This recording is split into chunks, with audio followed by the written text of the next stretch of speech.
j'espère que vous allez bien, j'espère que vous vous portez bien. Alors, désolé du problème technique que nous avions. Bienvenue à tous et à toutes et merci de nous rejoindre à ce énième live sur un sujet très important qui est le cancer des testicules. Alors, le cancer des testicules, en plus des racines traditionnelles qui peuvent également nous aider à pouvoir renforcer notre immunité et renforcer notre corps. Voilà. Donc, au cours d'une heure pratiquement, nous allons disséquer ce sujet. Nous allons permettre à toutes les personnes qui ne comprennent pas, qui ne savent pas ce que c'est que le cancer des testicules, qui ne savent pas les facteurs de risque, qui ne savent pas les symptômes, de pouvoir s'approprier ce thème sans toutefois euh, leur permettre d'être dépaysés face à ce thème. Voilà. Donc aujourd'hui, nous allons parler en long et en large du cancer des testicules.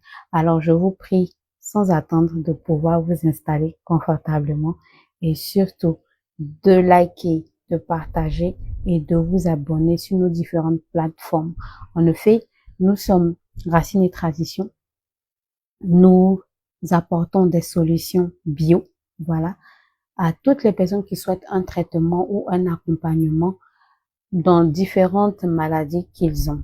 Voilà. Et chaque mercredi, comme vous le savez depuis un moment, nous avons, excusez-moi, nous avons un thème à développer. Et aujourd'hui, nous parlons du cancer des testicules. Quel est l'objectif recherché lors de ce live? D'abord, le premier objectif, c'est de briser le tabou. Nous constatons que de nombreuses personnes ne savent pas ce que c'est que le cancer des testicules et n'ont aucune information là-dessus. Donc, notre rôle aujourd'hui, c'est déjà de briser le tabou. En plus, informer les hommes et les femmes. Pourquoi les femmes? Parce que les femmes sont celles qui se tiennent, bien entendu, auprès de nos hommes. Nous avons tous des pères, des frères, des oncles et des fils. Voilà. En plus de ça, nous visons à prévenir cette maladie, à l'emmener à pouvoir être détectée assez tôt et aussi à donner le rôle fondamental de certaines racines quant à la prévention de cette maladie. Voilà. Donc, je vous invite à vous installer confortablement. On va y aller. Déjà, qu'est-ce que c'est que le cancer des testicules? Comme tout cancer, le cancer, c'est le fait qu'il y ait des cellules anormales qui se produisent. Donc, le fait qu'il y ait la production des cellules anormales vont impacter la zone et produire une grosse boule. Cette boule est appelée la tumeur. Voilà. Donc, la partie infectée, ce sont les testicules, d'où le cancer des testicules. Voilà. Cette maladie est l'une des maladies qui touche le maximum de personnes car c'est l'un des premiers cancers qui atteint le jeune adulte. On parle en majorité de 15 ans à 40 ans pour la cible des personnes qu'il peut éventuellement toucher. Voilà. Donc, il faut savoir que l'on peut être touché par un seul, c'est-à-dire le cancer d'un seul testicule ou le cancer de 2 testicules. Voilà. Et il faut savoir que nous avons les différents types de cancers. Nous avons le premier type qui s'appelle le sénimome. Le sénimome, c'est le fait que la tumeur se évolue lentement. Donc, le fait que il y a des organismes, on ne sait pas déjà la raison pour laquelle, mais comme cette maladie est liée à des cellules, on pense bien que c'est ces cellules-là qui varient d'une personne à une autre, qui font que cette tumeur peut évoluer de manière rapide comme de manière lente. Voilà. Maintenant, on va passer aux facteurs de risque.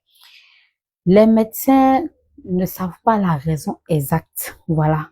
Mais, comme on le dit, les facteurs ne sont pas n'est pas complète.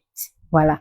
Donc, nous allons citer quelques facteurs quelques facteurs de risque qui peuvent vous emmener déjà à tirer la sonnette d'alarme. Voilà. Le premier facteur, c'est lorsqu'on a un testicule qui n'est pas descendu à la naissance. Voilà. Donc, ça peut arriver que lorsque vous soyez né, vous n'ayez pas les deux testicules qui soient descendus. Voilà. Et ça peut être un facteur de risque. Ça ne veut pas dire automatiquement que vous êtes susceptible d'en avoir, mais vous êtes un terrain qui peut être touché par cette maladie ou pas. Voilà. Ça, c'est le premier facteur. Le deuxième facteur, ce sont les antécédents familiaux. Si vous avez eu un père ou un grand-père ou un oncle ou un frère qui a déjà eu cette maladie, il faut savoir alors que vous êtes susceptible d'avoir également cette maladie. Donc, vous devriez vous surveiller. Ça ne veut pas dire que vous allez les avoir automatiquement, mais il est fort probable, que vous puissiez avoir cette maladie. Après ça, il y a des blessures et des infections mal traitées. Si vous avez eu une fois dans votre vie une blessure au niveau de la partie génitale qui n'a pas été traitée comme il se doit, vous êtes susceptible d'avoir le cancer des testicules.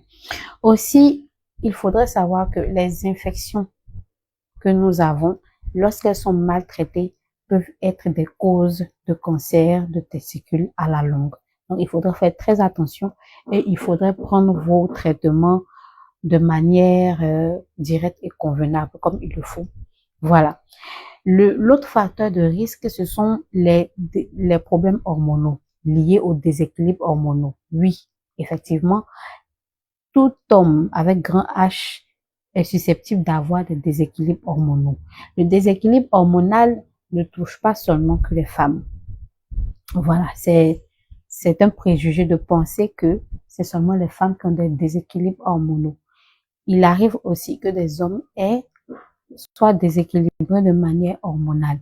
Et cela peut être dû à un taux élevé de stress, peut être dû à une forte dose médicamenteuse ou à plusieurs autres facteurs qu'on ne va pas citer ici. Voilà. L'exposition également aux produits chimiques ou à des pesticides peut être également un facteur de risque des problèmes du cancer des testicules. Donc, il faudra faire vraiment très attention lorsque vous avez ces différents facteurs de risque-là. Si vous êtes exposé à l'un d'eux, il faudrait faire très attention et il faudrait que vous vous surveillez. C'est très important. Maintenant, nous allons passer aux signes et aux symptômes. À quel moment est-ce que vous devez vous alarmer ou à quel moment ces signes doivent vous faire penser que vous êtes peut-être en train d'avoir un cancer des testicules? On va les citer tout à l'heure. Mais déjà, il faut signifier que lorsque vous avez le cancer des testicules, c'est fort probable que vous n'ayez même pas de douleur. Ce cancer-là est très silencieux. Donc, lorsque vous avez ces signes-là, que ce soit avec douleur ou sans douleur, vous devez aller voir un docteur, un médecin. Voilà. Donc, le premier signe, c'est la grosseur ou le gonflement dans un ou dans les deux testicules. Si vous constatez que à partir d'un certain moment, vous avez une boule ou bien vous avez un gonflement, que ça fasse mal ou pas, vous constatez que vous avez cela vous sentez cela, allez-y voir un médecin pour en avoir le cœur tranquille. Voilà. Le deuxième facteur, c'est la sensation de lourdeur. Vous constatez que ces temps-ci, il y a peut-être un testicule qui est beaucoup plus lourd que l'autre. Ou bien vous sentez que les deux ont eu un poids différent de ce que vous avez remarqué. Voilà. Vous devez aussi aller voir un médecin pour en avoir le cœur net. Voilà. C'est également important aussi lorsque vous sentez de légères douleurs. Si vous avez de légères douleurs dans cette partie-là, il faudrait que vous puissiez aussi aller voir un médecin Parfois, ça peut être lié à un problème au bas-ventre, à un problème dans l'abdomen ou dans le dos. Voilà. Si vous remarquez que vous avez ces signes-là, en plus d'une fatigue inexpliquée, vous n'avez pas fait de grands efforts, mais vous sentez que vous êtes très, très, très fatigué, en plus des douleurs dans le bas-ventre ou dans le dos, en plus des douleurs, des boules ou des douleurs dans les testicules, il faudrait que vous partiez voir un médecin qui va pouvoir faire un diagnostic beaucoup plus clair. Voilà. Après ça, nous allons parler de l'auto-examen. Qu'est-ce que c'est que l'auto-examen? L'auto-examen, c'est le fait de s'examiner soi-même. Voilà. De porter un jugement, on va dire d'abord subjectif sur son état avant de partir voir un médecin.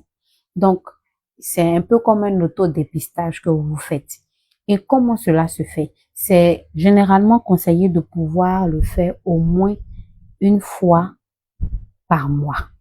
Voilà. Et comment vous devez le faire? La première chose, vous devez le faire après un bain chaud. Pourquoi après un bain chaud? Parce que le corps, la peau est très détendue lorsque vous prenez un bain chaud. Voilà. Ça a tendance à pouvoir bien ouvrir les pores et tout. Après le bain chaud, vous devez vous rester debout et palper la zone du scrotum, c'est-à-dire que la zone où se trouvent les testicules. Le palper de manière délicate, c'est-à-dire appuyer tout doucement pour voir s'il n'y a pas un changement ou s'il n'y a pas de douleur ou s'il n'y a pas de boule à l'intérieur de vos testicules. Et ça, vous pouvez vous-même le faire avant même d'aller voir un médecin. Et c'est conseillé de le faire au moins une fois par mois. Voilà. Donc, si vous constatez à partir de cet auto-examen que vous avez quelque chose d'inhabituel, nous vous conseillons de prendre rapidement rendez-vous avec un spécialiste qui se chargera de vous dire si oui ou non vous avez de quoi vous en faire. Voilà. Il faut savoir que avoir le cancer des testicules n'est pas irrévocable. Voilà. Ça ne veut pas dire que vous êtes condamné. De nos jours, nous avons des traitements qui peuvent aider. Voilà. Le premier traitement médical, c'est la chirurgie. Donc, si on voit que vous êtes vraiment à un état avancé, on peut faire ce qu'on appelle l'ablation. Donc, on va vous couper le testicule malade. Voilà. Ça, c'est lorsque vraiment vous êtes très, très, très, très, très avancé.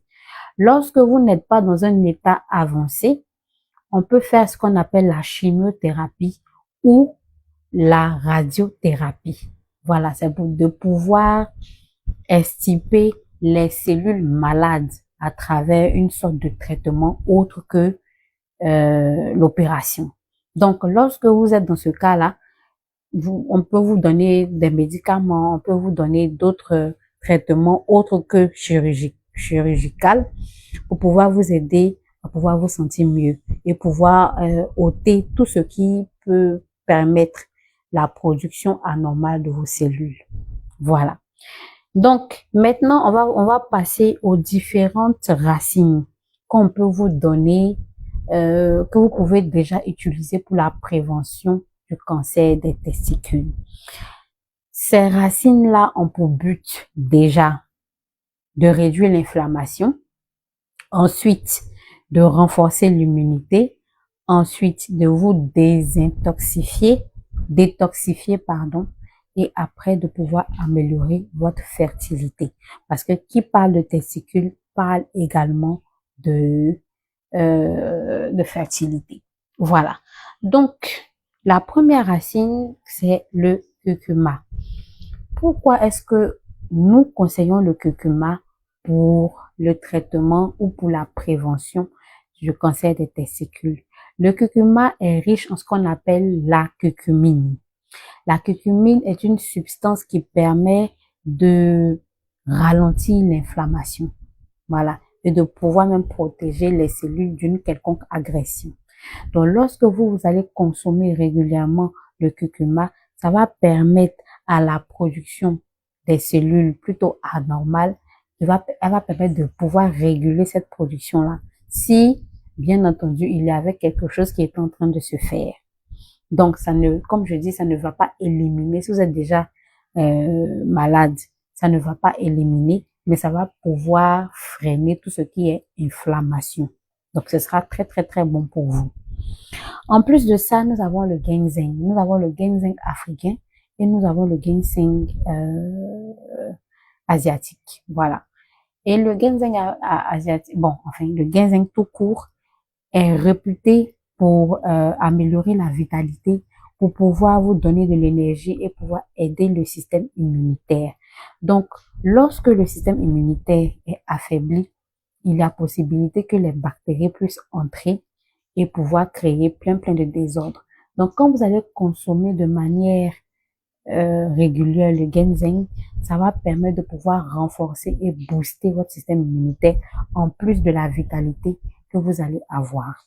Voilà. Donc, ça va vous aider un temps soit peu à pouvoir prévenir tout ce qui est cancer des testicules. La troisième plante, c'est le gingembre. Il est beaucoup connu en Afrique, surtout en Afrique de l'Ouest, parce qu'il est très bon pour la digestion. C'est un aphrodisiaque naturel, mais il est aussi un bon anti-inflammatoire et un bon stimulant. Voilà, donc ça va vraiment vous aider pour le fait de vous sentir bien, pour le fait aussi de détoxifier le foie et tout. C'est vraiment très, très, très, très bon. Après ça, nous avons l'ail et le moringa. L'ail, on sait déjà ses vertus. Le moringa n'est pas aussi connu comme il le devrait. Alors que le moringa est une plante, on va dire une plante en griffe miracle, parce qu'elle a beaucoup de vertus. Et nous vous conseillons de pouvoir consommer cette plante-là de manière régulière dans votre alimentation. Elle existe en poudre, elle a ses feuilles, donc vous pouvez le consommer en boisson, comme vous pouvez le consommer même pour saupoudrer vos plats ou bien pouvoir même le faire, par exemple, en sauce. Voilà. Donc, n'hésitez pas vraiment à pouvoir en consommer de manière régulière. Ce sera vraiment très, très, très bon. Pour le curcuma ou le gingembre, vous pouvez le consommer en jus. Pourquoi pas? C'est possible d'en faire. Ensuite, l'autre racine que nous vous conseillons, l'autre fruit et racine que nous vous conseillons, ce sont le corosol. Voilà. Le corosol, comme on le dit, est très, très, très, très conseillé pour tous les cancers, généralement. Nous vous conseillons cela parce qu'il est très bon, parce qu'il freine tout ce qui est cellules cancérigènes. Donc, le fait d'en consommer de manière régulière, même quand vous n'avez pas de cancer, va pouvoir vous aider à pouvoir renforcer davantage. Il est très, très bon. Vous pouvez utiliser ses feuilles, vous pouvez utiliser le fruit, comme utiliser les grains. C'est vraiment très, très, très, très, très, très bon pour le corps, très bon pour l'organisme. Voilà. Ces racines-là, comme je l'ai dit, vous pouvez les utiliser. Par exemple, le fruit, vous pouvez l'utiliser, le corosol en fruit. Vous pouvez l'utiliser, les feuilles que vous faites bouillir. Vous pouvez utiliser les grains que vous allez sécher et moudre et puis les saupoudrer sur vos repas. Ou bien, vous pouvez utiliser le curcuma et le ginseng et le gingembre pour les utiliser en jus. C'est vraiment très, très bon pour le corps, pour l'organisme. Voilà. Vous pouvez l'utiliser aussi en poudre pour vos repas, pour les saupoudrer dans vos marinades ou dans vos épices également. C'est vraiment très bon. Voilà. Donc, voici un peu là où nous voulions arriver.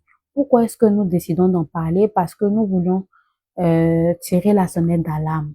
Voilà, parce que c'est vraiment un mal qui est peu connu, mais qui est vraiment très dangereux dans la vie de tous nos papas, de tous nos frères, de tous nos maris, de tous nos oncles et tout. Voilà, les hommes sont vraiment en danger et c'est un mal très, très, très, très silencieux. Quels sont les conseils que nous pouvons vous donner pour une meilleure prévention? Déjà, il faut apprendre à faire un auto-examen. C'est vraiment très, très, très, très important. Ensuite, il faut que vous évitiez tous les facteurs de risque que nous avons cités plus haut. Voilà. Et puis, il faut adopter une alimentation riche et équilibrée. Bien manger, c'est le plus important. Ça ne veut pas dire manger en grande quantité, mais ça veut dire manger en fibres, manger en légumes, éviter les plats surgelés, éviter les aliments trop riches en gras, éviter les aliments trop riches en sucre, éviter le sucre industriel, éviter tout ça. Ça va vous permettre de pouvoir améliorer votre alimentation et de pouvoir vous sentir bien. L'autre conseil qu'on va vous donner, c'est de pratiquer une activité physique régulière. Je répète, je tire un peu, j'insiste un peu sur la régularité parce que c'est la régularité qui va créer l'habitude. Donc, si vous sentez que vous faites un travail où vous êtes trop assis, privilégiez par exemple les marches rapides. Vous êtes trop fatigué pour aller courir. Voilà. Si vous sentez que vous avez besoin de, de, de faire d'autres sports, hein, c'est pas forcément la marche. Nous avons la natation, nous avons la boxe thaïlandaise, nous avons, en tout cas, il existe beaucoup de sports. Il faudrait que vous puissiez pratiquer au moins un sport, une activité physique régulière pour pouvoir vous aider à renforcer votre système immunitaire. C'est vraiment très, très, très, très important. Et le dernier conseil que nous allons vous donner, c'est de pouvoir, bien entendu, consulter un médecin lorsque vous sentez que il y a une anomalie au niveau de vos testicules. C'est très, très important. Si vous sentez que vous avez une boule euh, qui va pas, si vous sentez que vous avez une lourdeur, si vous sentez que vous avez une taille qui est différente l'un de l'autre, allez-y voir un médecin. En plus de ça, il est très important de faire au moins un bilan de santé une fois par an. C'est très, très, très, très important pour que vous sachiez là où vous en êtes, pour savoir quoi rééquilibrer ou équilibrer, quoi éliminer également dans votre alimentation. Prenez soin de vous, c'est très important. Apprenez à avoir de bons réflexes aussi, c'est très, très, très important. Et pour terminer cette session que nous avons, c'est de vous dire que le cancer des testicules est un mal à prendre très au sérieux. Bien qu'il soit un mal silencieux, il peut aussi être traité. Ce n'est pas irrévocable. C'est une maladie qui existe et qui a la possibilité d'être traitée par différents traitements médicaux. Il peut être aussi, on peut aussi le prévenir à travers notre alimentation et à travers quelques racines et fruits que nous avons communiqués tout à l'heure. Alors, prenez soin de vous. Voilà. Il faut toujours que vous essayiez de prendre soin de vos habitudes alimentaires, prendre soin de qui vous êtes réellement, de votre organisme. C'est très, très important. Merci de nous avoir suivis pour cette session, voilà, de live à thème que nous avons eu. Aujourd'hui, nous avons parlé du cancer des testicules. Comme chaque mercredi, nous avons un thème auquel nous débattons. Voilà. Nous vous invitons à vous abonner si ce n'est pas encore fait, bien entendu. Abonnez-vous à notre page. Nous sommes sur Facebook, sur YouTube et aussi sur TikTok. Voilà. N'hésitez pas à nous écrire si vous avez des besoins, si vous avez des questions. Et surtout, prenez soin de vous. Voilà. Bye bye. Et puis, on se dit à mercredi pour un autre rendez-vous à thème. Voilà. Bisous.